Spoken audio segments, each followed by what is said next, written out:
Holcim. Gracias por mantener la sintonía con nosotros en Matinal. De inmediato recibimos a nuestra próxima invitada en esta mañana, la señora Ligia Amada Melo, quien fue exministra de Educación, Ciencia y Tecnología en el país. Y bueno, el sector de educación un gran referente. Bueno, ministra Ministra de ambos ministerios. Qué placer verla. Y a propósito de su experiencia, el gobierno ha planteado la fusión de ambos ministerios. Tengo entendido que ya hay un proyecto, hay una ley que se está haciendo. ¿El proyecto para la fusión del Ministerio de Educación y el Ministerio de Educación El Superior. proyecto de unificación. Me imagino que usted lo ha visto, seguro. Mira, tiene la verdad que es consideraciones. una pena lo que se está haciendo. Yo terminé anoche precisamente de estudiar el proyecto de ley que dice unificación de los dos ministerios. En realidad, prácticamente, más que unificación, es una desaparición del Ministerio de Educación Superior. El MINER, o sea, el de Educación Preuniversitaria, se mantiene con sus funciones, con toda su estructura. Pero el MESI, o sea, el de Educación Superior, prácticamente se disminuye, es subsumido por el MINER. Todas sus funciones, desaparecen las estructuras. ¿Y cómo se diseñan las funciones para que educación asuma la educación superior? Bueno, lo que te estoy diciendo. Sí, pero ¿cómo se establece? Porque alguna misión tendrá... Plantean, por ejemplo, que van a haber dos consejos. Un consejo del preuniversitario y un consejo de la educación superior. Sin embargo, la mayor parte de la regulación, o sea, el Ministerio de Educación Superior, MESI, actualmente tiene una función de regulación de las universidades, ¿verdad? Claro. Ese proceso no lo va a hacer el MESI, eso pasa a ser del MINER, prácticamente el que queda como superior, como el Ministerio de Educación. La parte de vigilar, o sea, recibir los planes de estudio, ver los planes de estudio, la normativa y todo eso tiene que ser trazado por el organismo superior, o sea que ya no es potestad del MESI. La ciencia y la tecnología se crea una institución aparte, o sea, una agencia aparte para ventilar todo lo que es la investigación, ciencia y tecnología y la innovación. Se crea una agencia para evaluar, o sea, para el sistema de la calidad, o sea, evaluación de la calidad. No puede ser porque precisamente se está haciendo bien. Por ejemplo, la evaluación de las universidades, lo que llamamos evaluación quinquenal, que se hacía 5 años de acuerdo a la ley, se inició en el 2008 y ha dado muchísimos resultados. Las universidades se motivaron, corrigieron, o sea, se diagnosticaron sus fortalezas y sus debilidades, se hicieron programas de mejora y lo cumplieron. Estas autoridades continuaron, o sea, nosotros desde el 2008 hasta el 2015 evaluamos 38 universidades. El resto y las que se han creado, los que cumplieron 5 años que no lo habían cumplido cuando estábamos nosotros, estas autoridades lo han continuado y lo han hecho muy bien. Al contrario, mejoraron los instrumentos de evaluación. La ciencia y la tecnología, que funciona actualmente en el Viceministerio precisamente de Ciencia y Tecnología, del MESI, funciona bien. Empezó en el 2005, con una inversión se fue subiendo y eso ha permitido que ya muchísimos profesores que antes se dedicaban solo a la docencia, se han dedicado a la investigación, se han motivado. Muchos han realizado doctorado, tanto fuera del país, a través de las becas, como algunos con su esfuerzo propio, y se han insertado a la investigación. A tal punto que en el 2005, la inversión que teníamos en el país para inversión en investigación, o sea, lo que llamamos I+D, era de 0.0003 y ahora en el 2024 es de 0.2.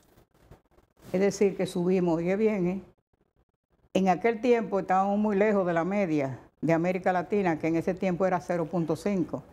Ahora, en el 2024, que es de 0.8 en América Latina, por lo menos estamos en 0.2, lo que significa que el ministerio creció, o sea, el país puede exhibirse que ha tenido un crecimiento en inversión, en investigación e innovación.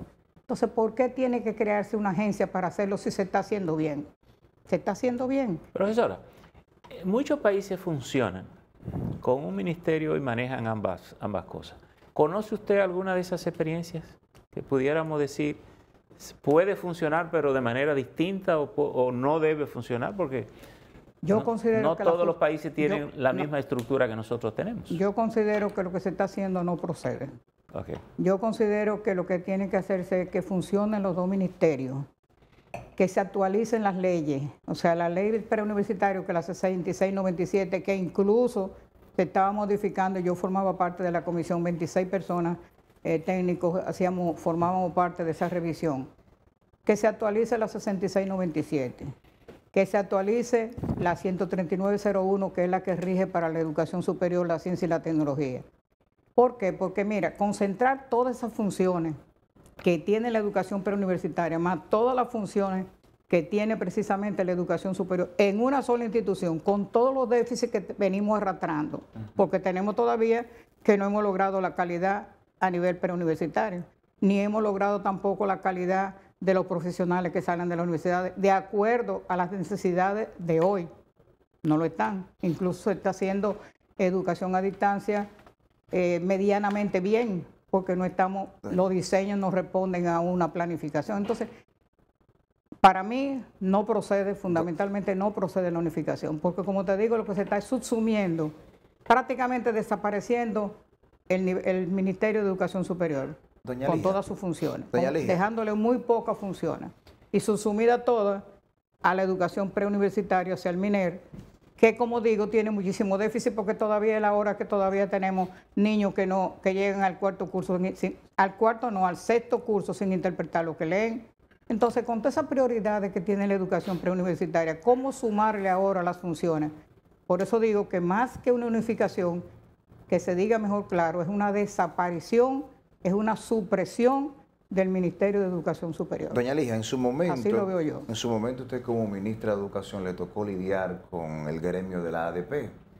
En este momento hay un enfrentamiento, una disputa con el tema de la evaluación por desempeño. Me gustaría saber su posición en torno a este tema. Sí. Claro, yo estoy de acuerdo con la evaluación de desempeño y está establecido en la ley. Incluso nosotros la aplicamos. Fuimos los primeros que aplicamos la evaluación de desempeño. ¿A dónde está el problema hoy? El problema está en que el ADP quiere que a los profesores que en su evaluación quedan deficientes se le otorgue un 17% de beneficio, lo cual no puede ser. Estamos de acuerdo totalmente que si la evaluación es positiva, el profesor reciba sus emolumentos que le corresponden. Pero los que quedan deficientes, ¿cómo tú vas a premiar la deficiencia? Por debajo de 70 no. A mí se me ocurrió ayer una idea que la voy a plantear. Vamos a ver. Yo pienso que esos que quedan como deficientes y que por tal motivo no les corresponde incentivo, se les dé un año para que se superen, porque pueden superarse. Y que ese grupo que quedan como deficientes, al año se le haga una evaluación. Y si quedan entonces en mejores condiciones, se le apliquen los incentivos. Y si no superan, que se salgan del sistema. No, si no lo superan, entonces no pueden darle, pero yo estoy segura. No, que salgan del sistema, claro, porque no quiere decir que no tienen condiciones para enseñar. Oye, si a los profesores que quedan como deficientes en la evaluación de desempeño, que cada día se ha ido mejorando, o sea, la que yo inicié, eso ha mejorado muchísimo, ahora es más exigente. Si a esa persona se le da la oportunidad de decirle, mira, dentro de un año te vamos a volver a evaluar. Si tú quedas bien, vas a tener derecho a tus incentivos. Si no queda bien, te vas a quedar. ¿Tú crees que esa persona no va a hacer empeño en realizar nuevos cursos, en capacitarse, en estudiar, en autoprepararse? Lo harán. Porque en realidad, ¿qué es lo que la ADP ve? Bueno, a esos que quedan deficientes, que es una contradicción, porque quedan deficientes pero se quedan en el sistema. Claro. Se supone que si quedan deficientes lo que habría que hacer es sacarlo del sistema. Sacarlo o darle ese año sabático que usted dice para que se forme. Y además no tenemos tantos profesores como para elegir. Entonces por eso yo propongo que a esos profesores que en la evaluación de desempeño queden como deficientes, se les dé la oportunidad, un año de prepararse, lo vuelvan a evaluar. Y yo estoy segura que van a superar su deficiencia, porque no son tontos, van a hacer su esfuerzo. A propósito, doña Ligia, usted hablaba hace un momento de la planificación. El Ministerio de Educación, de la planificación, de la importancia de la planificación y de crear un verdadero plan. El Ministerio de Educación presentó en noviembre, diciembre, el Plan Decenal de Educación 2034, el Plan Horizonte. así se llama. Y dentro de esos puntos y objetivos específicos, pues planteaba el tema de mejorar la educación básica. Usted también mencionó un punto como lo es la parte de la interpretación, que digo que fue humilde, porque decía que llegan a sexto de primaria, pero yo diría que a veces llegamos a la universidad sin tener eso cumplido. Dentro de este plan, ¿usted lo ha podido ver, ha podido ojear? Sí. No estoy de acuerdo tampoco con ese plan. Te voy a explicar por qué. Mira, hay un plan, el plan educativo, ¿verdad? El pacto educativo, que se firmó en abril de 2014. Estuvimos 2 años, prácticamente 2 años, 1 año y 8 meses, trabajando un equipo, los ministros, los representantes de los sindicatos, expertos en educación de diferentes sectores, incluso ONG, el sector empresarial. Durante 2 años, como te digo, se elaboró lo que es el pacto educativo. El pacto educativo está diseñado hasta 2030, o sea, de 2014 al 2030. Entonces, lo que se había dicho cuando el presidente anunció que se haría un nuevo plan, protestamos mucha gente, dijimos, pero ¿por qué vamos a cortar el que tenemos en vigencia, que es hasta el 2030? Si bien es cierto que el que se hizo en el 2014 no ha funcionado exitosamente porque le ha faltado supervisión y consistencia, en las reuniones del pacto educativo, del cual yo formo parte como exministra, ¿qué propusimos? Lo que propusimos fue, vamos a evaluar el pacto, cuáles aspectos no se han cumplido, cuáles se cumplieron. Vamos a darle prioridad a los que no se han cumplido porque está muy bien diseñado, eso contempla todo, eso tiene objetivos muy claramente definidos, con áreas muy bien definidas y con actividades muy bien definidas, con metas a cada determinado tiempo.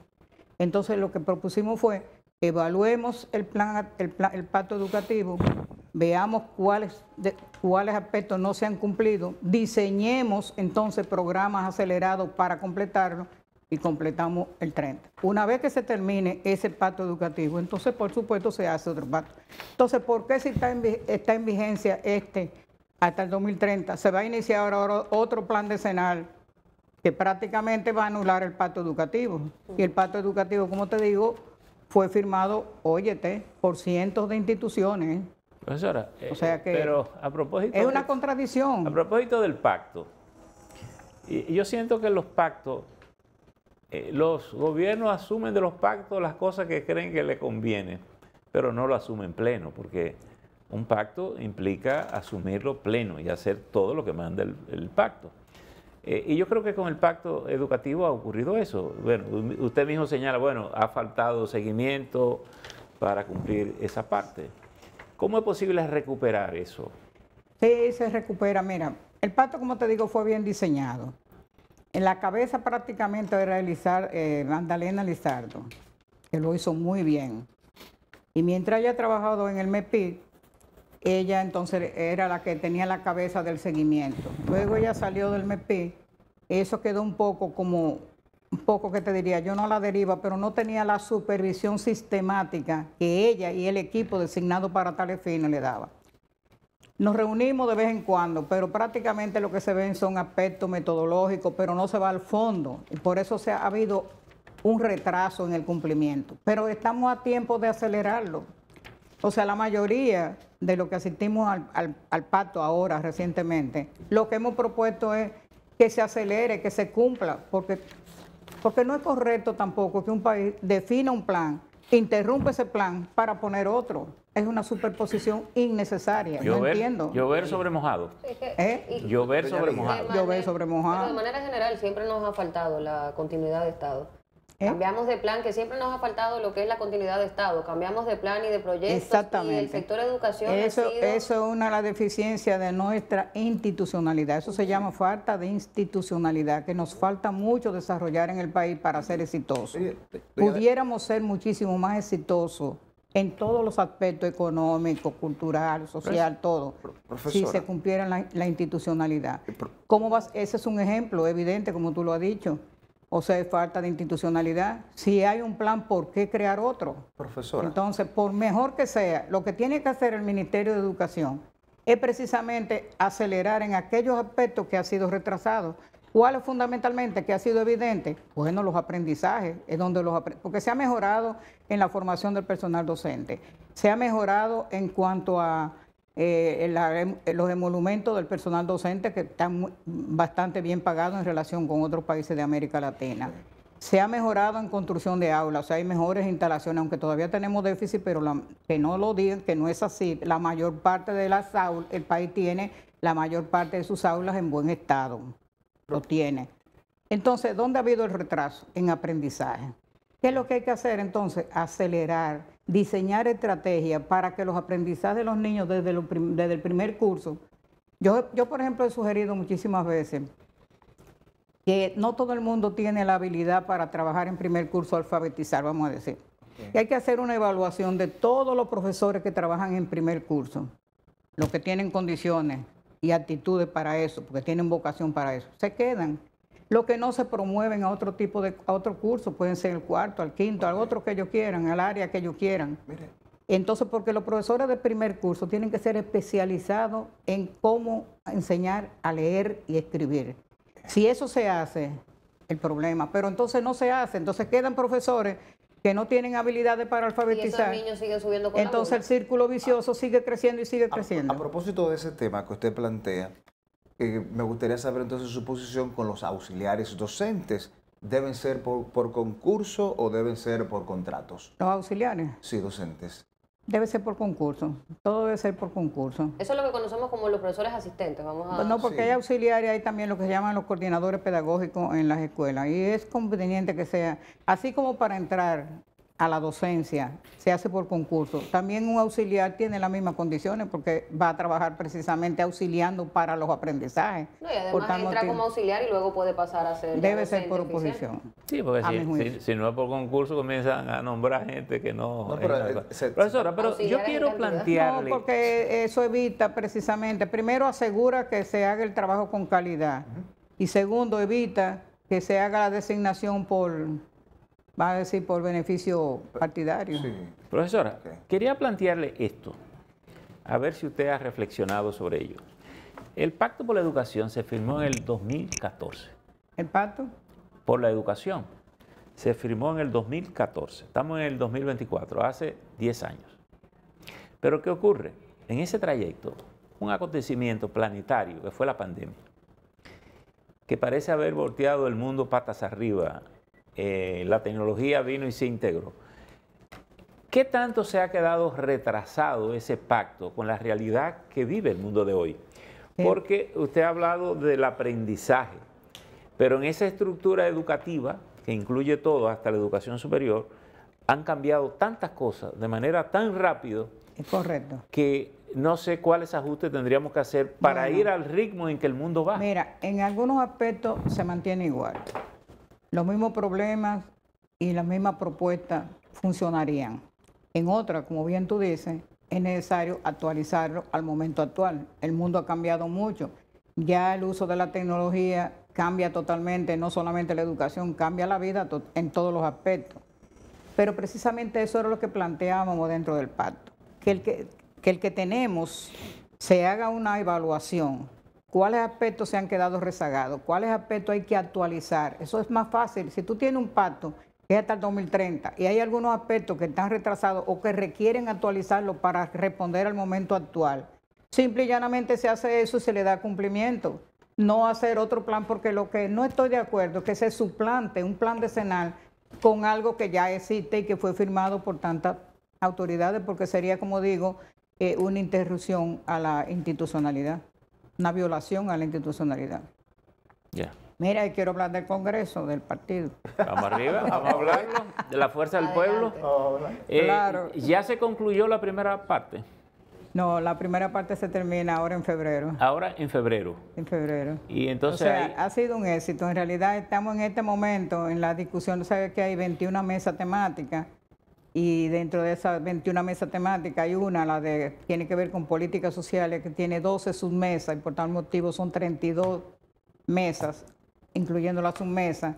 Y en este momento ya se han discutido las propuestas y en este momento están en la elaboración, vamos a decir, la aprobación de la propuesta, o sea, discerniendo cuáles funcionan, cuáles no. Luego se hará una revisión de estilo y entonces se hará entonces luego, a fines de febrero, vamos a decir, una evaluación final ya, que es donde se va a hacer en una gran asamblea, se presentarán los resultados y ya. Entonces ahí se termina. Entonces ahí se abre, entonces, el Manolo Tavares Justo para elegir a las autoridades entonces inicia del partido. el Manolo ¿Cuándo Tavares debe Justo, comenzar esa? ya para que es un congreso elector? ¿Cuándo debe comenzar ese inmediatamente, en la misma asamblea, en la misma convocatoria que se hace para... Ahí se cierra uno y se abre el otro. Exactamente. Es donde se clausura ya la primera parte, o sea, el primer congreso ordinario, que como te digo, su objetivo fundamental es fortalecer el partido, revisar sus estatutos, revisar su línea de principio, mejorar lo que haya que mejorar, definir también las mesas temáticas en diferentes aspectos como que han cambiado el mundo y actualizarlos y ponerlo a tono con la realidad del momento actual, las cuales sirven para que el partido pueda diseñar política pública, pueda hacer oposición, pueda hacer consejo, lo que fuere. Inmediatamente que se evalúan eso, entonces en ese mismo se anuncia el inicio del Manuel Tavares Justo, que es ya un congreso elector. Bueno. Así que ha sido exitoso, se ha trabajado con éxito. Y lo mejor que ha tenido es que se han integrado los compañeros con mucho entusiasmo, tanto a nivel nacional como en el exterior. Qué bueno. La mayor parte de las reuniones se hacen como es natural virtual, y tú ves siempre la participación de representantes de Estados Unidos, de España, de la Florida, incluyendo de Estados Unidos, o sea que ha sido exitoso. Esa experiencia sirve para darnos cuenta que la educación también hay que transformarla. Claro, claro. Bueno. Profesora, gracias por venir y un excelente año. Buena salud. Gracias a ustedes por la Gracias por invitación. acompañarnos. Gracias a ustedes por estar en sintonía con nosotros. Les invitamos a que continúen disfrutando de la programación de Telemicro, Canal 5, bueno, de todo el grupo de medios Telemicro, y que mañana esté con nosotros a la misma hora y por el mismo canal. Feliz día.